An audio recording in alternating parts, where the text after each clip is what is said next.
What do you think teachers do after school? Probably maybe some marking, go home to their families, just like normal people. I think they do like normal stuff, like take their kids to activities or just like mark homework. Probably like work on projects and stuff. Go into their expensive wine cellar and mark essays and cry. If I was a teacher, I'd go home, sit on my couch, drink wine, and watch Netflix. Do you think that teachers do the same kind of activities and hobbies just as any other normal person would do? I would say yeah. I would assume so, but I mean, some teachers are kind of weird.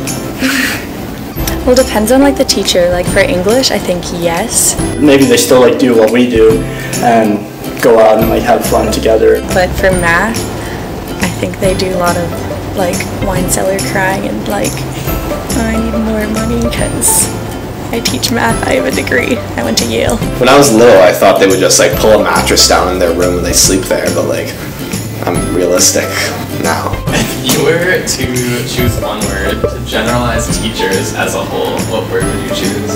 Average. Fun. Like if you think of like an average family, you think of like a teacher or a doctor. Teachable. Teachable?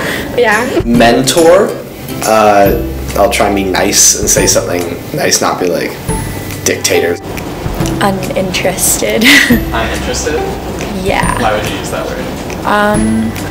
A lot of them seem like they don't really want to be around, but then at the same time some are like the opposite. They're like overly involved. So like you can't describe teachers in one word because they're people and they're all different.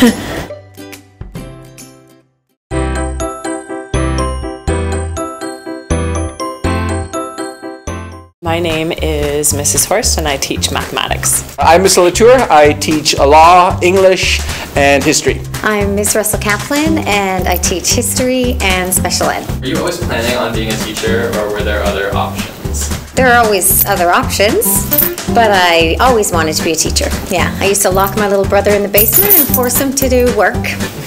Poor fella. I think I've had strong role models with my mom teaching 42 years.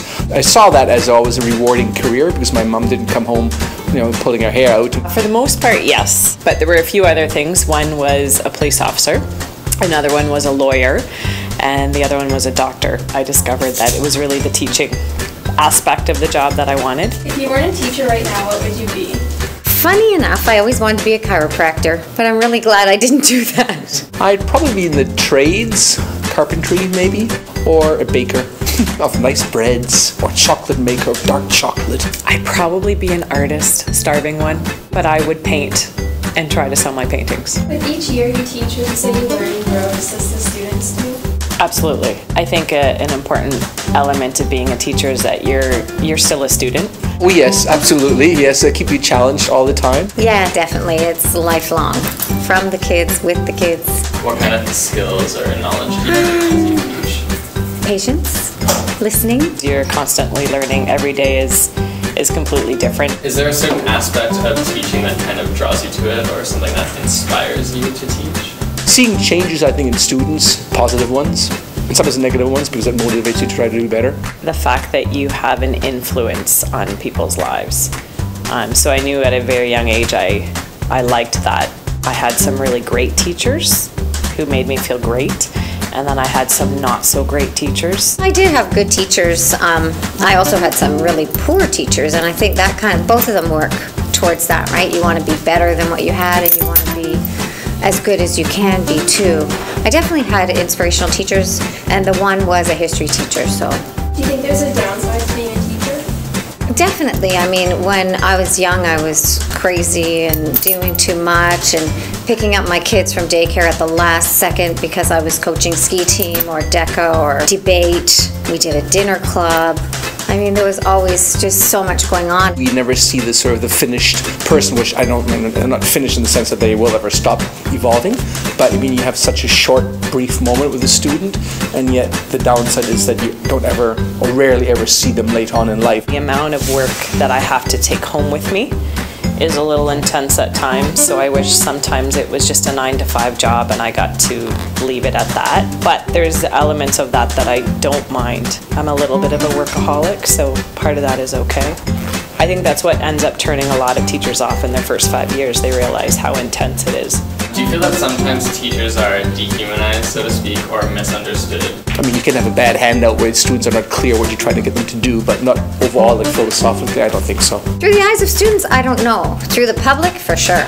I think I feel more dehumanized by the general public. We always get beat up. My whole career, we've gotten beat up. I think students have a really good sense of what their teachers do and their job requirements. I feel highly respected by students, and I think they get it, but maybe my neighbor doesn't quite so much get it. What's something that you really want students to know? I would like them to know that life is about planting trees under whose shade you don't expect to sit. This is it. This is the best part of your life. I know everybody says that, but it's true. I mean, college or university could be a little better, but... One would be to always have a teachable spirit. Because no matter what you end up doing in life, if you have a teachable spirit, you're capable of change, and that is very much needed in a changing world. This is your life, and do the best you can with it, and don't waste it.